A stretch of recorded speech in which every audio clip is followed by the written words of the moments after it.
Mark Russell and Steve Pugh head to the future to tell a wonderfully hilarious story of the United Planets and their possible new member Lex Luthor, who has conned an entire planet into letting him rule them, but his time ruling might be up thanks to Superman and Lois Lane.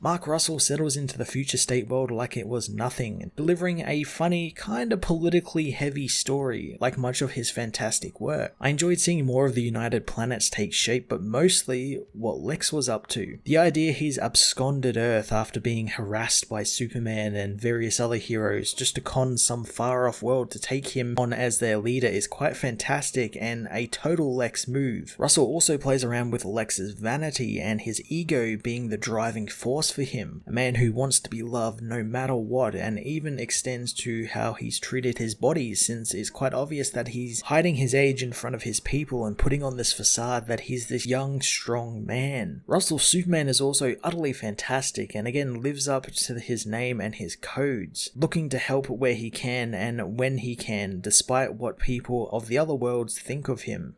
Ant-Man and Flintstones artist Steve Pugh draws a cool depiction of Metropolis's side of the future state books, as well as an awesome slew of weird looking and creative looking aliens and worlds, my favourite being a literal bucket of sentient sand who's part of the council. Pugh also does a lot of visual gags that complement Russell's comedy very well, things from like a He-Man looking action figure that Lex has designed, as well as the aforementioned sand alien. His Superman costume design was really good as well, and I do enjoy when artists make the symbol this huge big shield on his chest and part of his cape. It makes it look like it's got a little bit of weight to it instead of just like a fabric design that a lot of artists utilize these days. Future State Superman vs. Imperious Lex issue 1 was another well-written, funny and action-packed installment to the Future State slate that again expanded on already set up plots like the United Planets. I really enjoyed what Mark Russell did with Lex this issue, returning him to a more scheming businessman model, something we'd seen in his Jimmy Olsen book, instead of the searching for godhood version from Snyder's Justice League, which in itself is alright, but I do prefer the scheming businessman villain. I'm thoroughly excited for more from Mark Russell and Steve Pugh and what will become of Lex and his planet. I'm going to give this issue a 10 out of 10.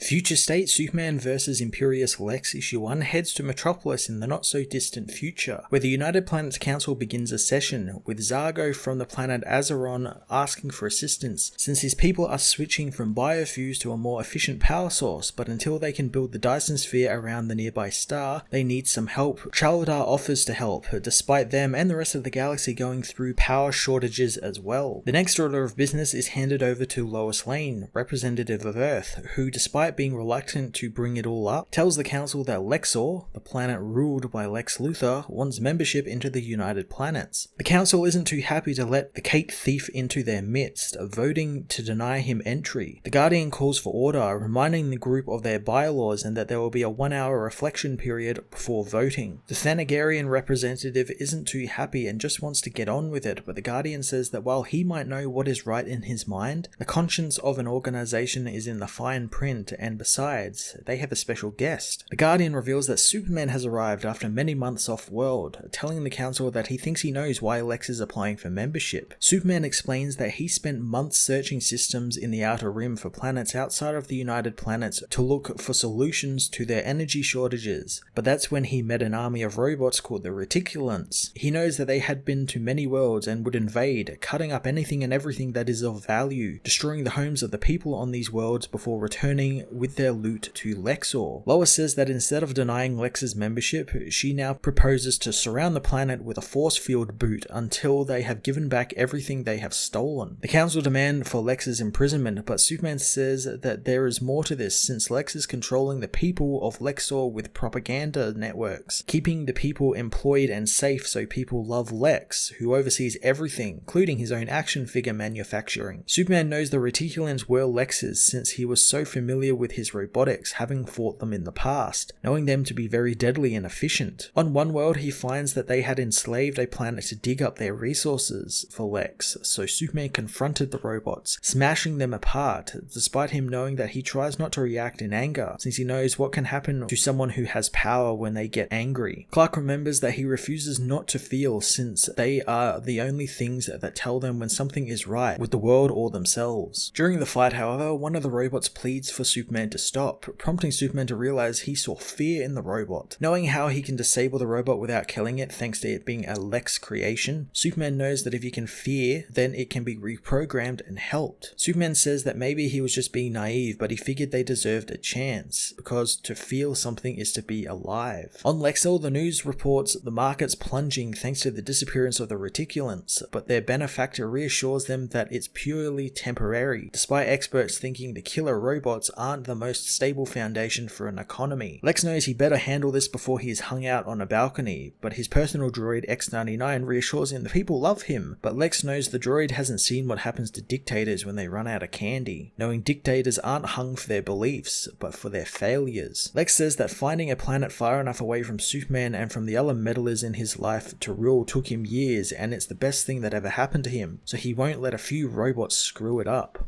X99 thinks the people's fear might stop them from rising up, but Lex knows that it will for a while, but then fear is only a magic trick that doesn't last long, since once you've used fear, you can't use it to distract them with it later. Lex heads to his transport, telling his droid he'll get dressed along the way. Superman meanwhile stores the disabled reticulants on Lexor's moon until he can figure out what to do with them, but he knew he had to confront Lex and had to do it quickly, since Lexor orbits a red sun, so his powers are slowly being drained. The news reports of a strange alien visitor to the planet as Superman lands on Lexor, much to Lex's chagrin. Superman tries to explain to the people what the reticulants have been doing to other systems and planets, but the people boo him. Superman reveals that he disabled the robots, but that was just the beginning, knowing that he cannot allow them to get away with this any longer, so he destroys the reticulants' robot factories. Lex, wearing a power suit, confronts Superman. The expert who earlier disliked the idea of killer robots being the base of a stable economy asks if Lex can forgive him, but Lex just blasts the man, killing him as he smashes Superman into the ground. Clark knows that the Red Sun is acting quicker than he thought, knowing he won't last much longer against Lex. The enraged Lex demands to know why Superman always inserts himself into his life, smashing the hero into a wall as Clark can feel his power going, knowing Lex can and will probably kill him. However, his metallic hands didn't have much of a grip, allowing the hero to slip out of them easily. He's reminded of something his father said to him, knowing that some people learn to clutch while others learn to hold, but no one learns to do both. The people call for Lex to kill Superman as the hero realizes that Lex is a man who is forever clutching and he never held anything in his life, and because of it, Superman didn't feel anger towards Lex, he felt pity for him. Superman slips from his grip, smashing up the armor and immobilizing Lex as his people pelt Superman with stones,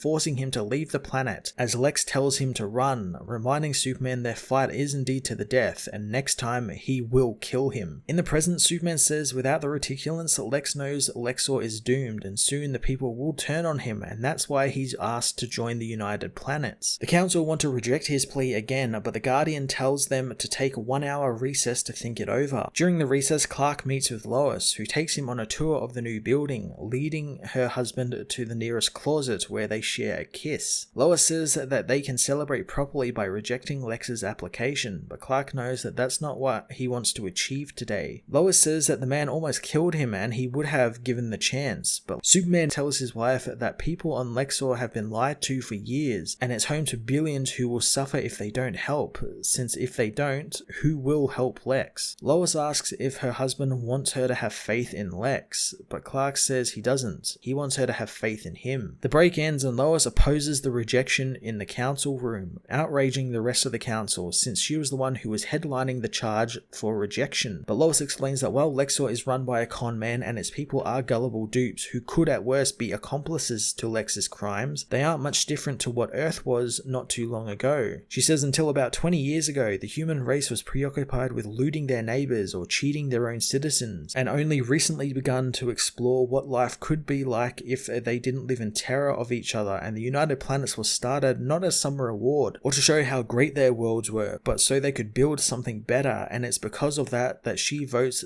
on an act of faith that the United Planets will be used for what it was made for, as a reminder that faith is an investment and not a reward. The Guardian says that the United Planets will grant Lexor a provisional membership to the United Planets, so long as Earth is the sponsor to them, wanting to dispatch a transition team to the planet at once to help things along, and the team will be led by Lois Lane.